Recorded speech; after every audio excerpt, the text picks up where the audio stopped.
4 мая средний взвешенный курс таджикского сомони к доллару США составил 10,91 сомони к $1. Курс сомони к рублю составил 0,13 сомони за 1 рубль. Курс сомони к евро составил 12,05 сомони за 1 евро. Средние курсы продажи наличной иностранной валюты в кредитных организациях Таджикистана составляет 1 доллар США от 10,9143 до 10,94 сомони, 1 евро от 12,0581 до 12,30 сомони, 1 российский рубль от 0,1370 до 0,14 сомони. Мировые цены на нефть коррекционно растут в четверг утром после потери 4% стоимости накануне на опасениях инвесторов по поводу замедления экономического роста.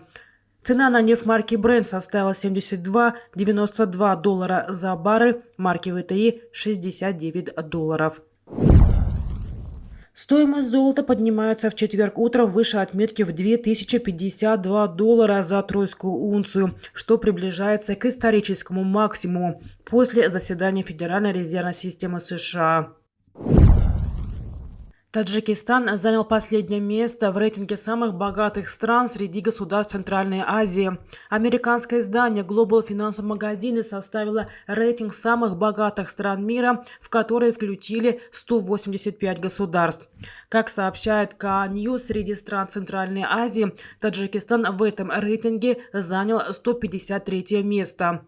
В этом рейтинге Казахстан занял 50-е место, Туркменистан занял 77-е место, Узбекистан в этом рейтинге получил 127-е место, а Кыргызстан – 142-е место и Таджикистан – 153-е место соответственно.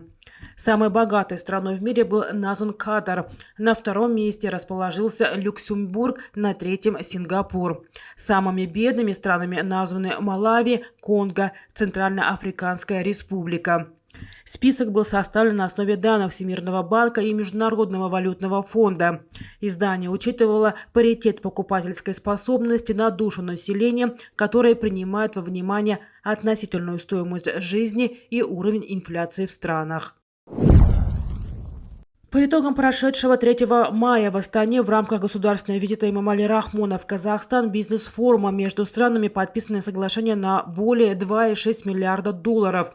В форуме приняли участие более 200 предпринимателей, представителей компаний и предприятий различных сфер деятельности двух стран. На бизнес-форуме выступили вице-премьер Таджикистана Сулаймон Зиёзода и заместитель премьер-министра Казахстана Серик Жумангарин. В ходе форума стороны договорились о создании совместных производственных предприятий в свободно-экономических зонах Таджикистана, в том числе в свободно-экономической зоне Куляба, с инвестициями казахстанской стороны и заключили долгосрочные договоры, подтверждающие реальное доверие и уверенность казахстанской сферы предпринимательства и коммерческих компаний в инвестировании в экономику Таджикистана.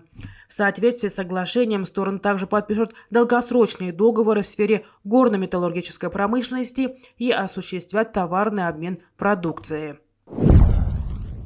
Международные резервы Украины выросли до 35,9 миллиардов долларов в течение апреля или на 13% за месяц. Об этом сообщили в четверг в Национальном банке Украины.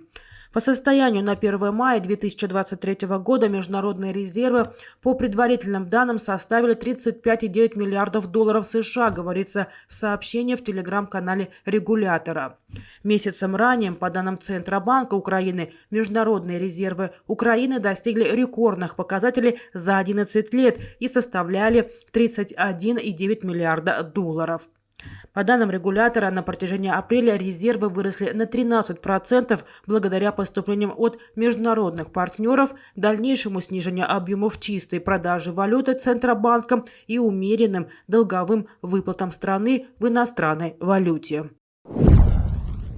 Нарушение потолка госдолга нанесет серьезный ущерб экономике США в случае затяжного дефолта. ВВП страны упадет на 6,1% и 8,3 миллиона человек потеряют рабочие места. Об этом предупреждают в своем докладе экономисты Белого дома. По их прогнозам, при краткосрочном дефолте будет потеряно 500 000 рабочих мест. Безработица вырастет на 0,3%, а ВВП сократится на 0,6%. Затяжной дефолт продолжительностью в целый финансовый квартал приведет к падению фондового рынка на 45%, снижению ВВП на 6,1% и росту безработицы на 5 процентных пунктов.